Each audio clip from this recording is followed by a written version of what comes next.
अस्सलाम वालेकुम। इल्म की बात देखने और सुनने वालों को हम तहे दिल से खुशामदीद कहते हैं और उम्मीद करते हैं कि आप बिल्कुल खैरियत से होंगे। जी तो ख़वातीनो हज़रात, आज मैं आपके लिए जो कहानी लेकर आया हूँ ये एक ऐसी कहानी है जो आपकी ज़िंदगी को बदल सकती है। मेरी आपसे गुजारिश है कि इस वीडियो को आखिर तक ज़रूर देखिएगा, क्योंकि इसमें जो पैगाम दिया जा रहा है वो शायद आपकी ज़िंदगी को तब्दील कर दे। मगर उससे पहले इल्तमास करता हूँ कि अगर अभी तक आपने इल्म की बात को सब्सक्राइब नहीं किया तो कर लीजिए और बेल आइकन को प्रेस करना बिल्कुल ना भूलिएगा, ताकि उससे हमारी हर नई आने वाली मालूमाती वीडियो की नोटिफिकेशन आपको बर वक्त पहुँच सकती है। जी तो ख़वातीनो हज़रात, ये कहानी एक हाजी साहब नामी आदमी के इर्द गिर्द घूमती है जो एक गारमेंट की फैक्ट्री का मालिक है। इस फैक्ट्री का शुमार मुल्क बल्कि बैरून मुल्क की मशहूर फैक्ट्रियों में होता है। हाजी साहब मुल्क के अमीर तरीन बिजनेसमैन में से एक हैं। हाजी साहब की फैक्ट्री जब अपने अरूज पर थी और हाजी साहब दोनों हाथों से पैसे समेट रहे थे, तब हाजी साहब की जिंदगी में एक ऐसा वाकया पेश आया जिसने हाजी साहब की जिंदगी तब्दील करके रख दी। हाजी साहब के मिजाज की ये तब्दीली सबके लिए हैरान कुन थी।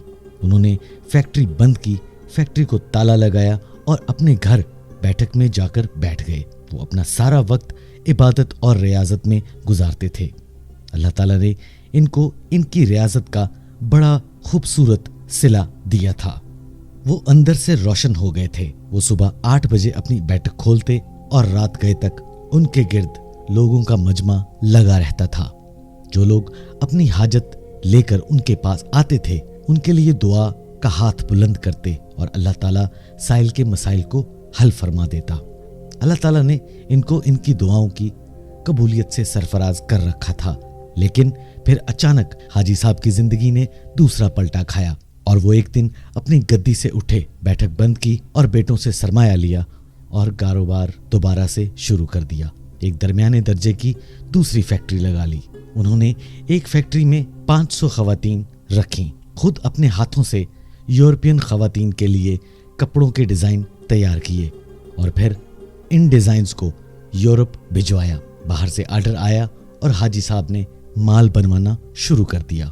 इस तरह उनकी फैक्ट्री चल निकली और हाजी साहब दोनों हाथों से डॉलर समेटने लगे। दुनिया में इस वक्त गारमेंट्स की कमो बेश 2-3 करोड़ फैक्ट्रियां होंगी और उन फैक्ट्रियों के इतने ही मालिकान होंगे, लेकिन इन 2-3 करोड़ मालिकान में हाजी साहब जैसा कोई दूसरा किरदार नहीं होगा। पूरी दुनिया में लोग बुढ़ापे तक कारोबार करते हैं और बादअज़ां रुपये और अकाउंट से ताइब होकर अल्लाह अल्लाह शुरू कर देते हैं, लेकिन हाजी साहब इनसे बिल्कुल उलट हैं। हाजी साहब ने 35 साल की उम्र में कारोबार छोड़ा, अल्लाह से मोहब्बत लगाई, लेकिन जब वो अल्लाह के करीब हो गए तो उन्होंने अचानक अपनी खानगा छोड़ी और मकरूहात के घड़े में दोबारा छलांग लगा दी। वो दुनिया के वाहिद बिजनेसमैन हैं जो फैक्ट्री से दरगाह गए और फिर दरगाह से वापस फैक्ट्री आ गए। हाजी साहब की कहानी एक कुत्ते से शुरू होती है और एक कुत्ते पर ख़त्म होती है। हाजी साहब की गारमेंट की एक फैक्ट्री थी। हाजी साहब सुबह सुबह फैक्ट्री पहुंचे तो उन्होंने देखा कि एक दरमियाने दर्जे का कुत्ता घिसट घिसट कर उनके गोदाम में दाखिल हो रहा है। हाजी साहब ने गौर किया तो पता चला कि कुत्ता शदीद जख्मी है। शायद वो किसी गाड़ी के नीचे आ गया था, जिसके बाइस उसकी तीनों टांगें टूट गई थीं और वो सिर्फ एक टांग के जरिए अपने जिस्म को घसीट घसीट कर इनके गोदाम तक पहुंचाने में कामयाब हो गया। हाजी साहब को कुत्ते पर बड़ा रहम आया। उन्होंने सोचा कि वो कुत्ते को जानवरों के डॉक्टर के पास ले जाते हैं, इसका इलाज करवाते हैं और जब ये सेहतमंद हो जाए तो इसको गली में छोड़ देंगे। हाजी साहब ने डॉक्टर के राब्ते के लिए फोन उठाया, लेकिन नंबर मिलाने से कबल उनके दिल में एक अनोखा ख्याल आया। हाजी साहब ने फोन वापस रख दिया। हाजी साहब ने सोचा कि कुत्ता शदीद जख्मी है, इसकी 3 टांगें टूट गई हैं और इसका जबड़ा जख्मी है और पीठ पर चोट के निशान हैं। चुनाचा कुत्ता रोजी रोटी का बंदोबस्त नहीं कर सकता। हाजी साहब ने सोचा अब देखना यह है कि कुदरत इस कुत्ते को खुराक का बंदोबस्त कहां से करती है। हाजी साहब ने मुशाहिदा करने का फैसला किया और चुपचाप बैठ गए। वो कुत्ता सारा दिन इनके गोदाम में बेहोश पड़ा रहा। शाम को जब अंधेरा फैलने लगा तो हाजी साहब ने देखा कि इनकी फैक्ट्री के नीचे से एक दूसरा कुत्ता अंदर दाखिल हुआ। कुत्ते के मुंह में एक लंबी सी बोटी थी। कुत्ता छुपता छुपाता गोदाम तक पहुंचा, जख्मी कुत्ते के करीब आया और इसने पांव से जख्मी कुत्ते को जगाया और बोटी इसके मुंह में दे दी। जख्मी कुत्ते का जबड़ा हरकत नहीं कर रहा था, चुनाचा इसने बोटी दोबारा उगल दी। सेहतमंद कुत्ते ने बोटी उठाकर अपने मुंह में डाली और बोटी चबाई। जब वो अच्छी तरह नरम हो गई तो इसने बोटी का लुकमा सा बनाकर जख्मी कुत्ते के मुंह में दे दिया। जख्मी कुत्ता बोटी निगल गया। इसके बाद वो कुत्ता गोदाम से बाहर आया और इसने पानी के हौज में अपनी दुम गीली की और वापस गोदाम के अंदर चला गया और दुम जख्मी कुत्ते के मुंह में दे दी। जख्मी कुत्ते ने सेहतमंद कुत्ते की दुम को चूस लिया। सेहतमंद कुत्ता इस कार्रवाई के बाद इत्मीनान से वापस चला गया। हाजी साहब मुस्कुरा पड़े। इसके बाद ये खेल रोज होने लगा और कुत्ता आता और जख्मी कुत्ते को बोटी खिलाता, पानी पिलाता और चला जाता। हाजी साहब ये खेल कई दिनों तक देखते रहे। एक दिन हाजी साहब ने अपने आप से पूछा, वो कुदरत जो इस जख्मी कुत्ते को रिज्क फराहम कर रही है, क्या वो मुझे 2 वक्त की रोटी नहीं देगी? सवाल बहुत दिलचस्प था। हाजी साहब रात तक इस सवाल का जवाब तलाश करते रहे, यहाँ तक कि वो तवक्कल की हकीकत को भांप गए। उन्होंने फैक्ट्री अपने भाइयों के हवाले की और तर्क दुनिया हो गए। वो महीने में 30 दिन रोजे रखते, सुबह सादक से अगली सुबह सादक तक रुकू सजूद करते। वो बरसों तक अल्लाह के दरबार में खड़े रहे। इस अरसे में अल्लाह ने इन्हें रिस्क भी दिया और इनकी दुआओं की कबूलियत भी, यहाँ तक कि वो सूफी बाबा के नाम से मशहूर हो गए और लोग इनके पाँव की खाक के तावीज बनाकर गले में डालने लगे। लेकिन फिर एक दूसरा वाकया पेश आया और सूफी बाबा दोबारा हाजी साहब हो गए। ये सर्दियों की एक नीम गर्म दोपहर थी। सूफी बाबा अपनी बैठक में दर्जनों अकीदतमंदों के सामने बैठे थे।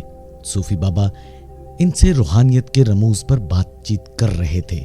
बातों ही बातों में सूफी बाबा ने कुत्ते का किस्सा छेड़ दिया और इस किस्से के आखिर में हाजिरीन को बताया कि रिज्क हमेशा इंसान का पीछा करता है, लेकिन हम बेवकूफ़ इंसान ने इसका पीछा शुरू कर दिया है। अगर इंसान का तवक्कल जिंदा हो तो रिस्क इंसान का पीछा करता है और इस तक पहुंच जाता है, बिल्कुल इस कुत्ते की तरह जो जख्मी पड़ा था और दूसरा कुत्ता इसके हिस्से का रिज्क लेकर इसके पास आया करता था। मैंने इस जख्मी कुत्ते से तवक्कुल सीखा है। मैं दुनियादारी तर्क करके अल्लाह की राह में निकल आया। आज इस राह का इनाम यह है कि कोई ऐसा दिन नहीं गुजरा जब अल्लाह ताला ने मुझे रिज्क किसी ना किसी वसीले से नहीं दिया या मैं कभी रात को भूखा सोया हूं। मैं हमेशा इस जख्मी कुत्ते को थैंक यू कहता हूं जिसने मुझे तवक्कुल का सबक सिखाया। सूफी बाबा की महफिल में एक नौजवान प्रोफेसर भी बैठा हुआ था। नौजवान प्रोफेसर ने कहका लगाया और बोला, सूफी बाबा, इन दोनों कुत्तों में अफजल जख्मी कुत्ता नहीं था, बल्कि वो कुत्ता था जो रोज शाम को जख्मी कुत्ते को बोटी चबाकर उस जख्मी कुत्ते को खिलाया करता था और अपनी गीली दुम से उसकी प्यास बुझाया करता था। काश आपने जख्मी कुत्ते के तवक्कुल की बजाय सेहतमंद कुत्ते की खिदमत और कुर्बानी, एसारो वफादारी देखी होती। शायद आज आपकी फैक्ट्री 500-600 लोगों का चूल्हा जला रही होती। सूफी बाबा को पसीना आ गया। नौजवान प्रोफेसर बोला, सूफी बाबा, ऊपर वाला हाथ नीचे वाले हाथ से अफसल होता है। वो सेहतमंद कुत्ता ऊपर वाला हाथ था, जबकि जख्मी कुत्ता नीचे वाला हाथ था। अफसोस आपने नीचे वाला हाथ तो देख लिया, लेकिन आप ऊपर वाले हाथ को नहीं देख सके।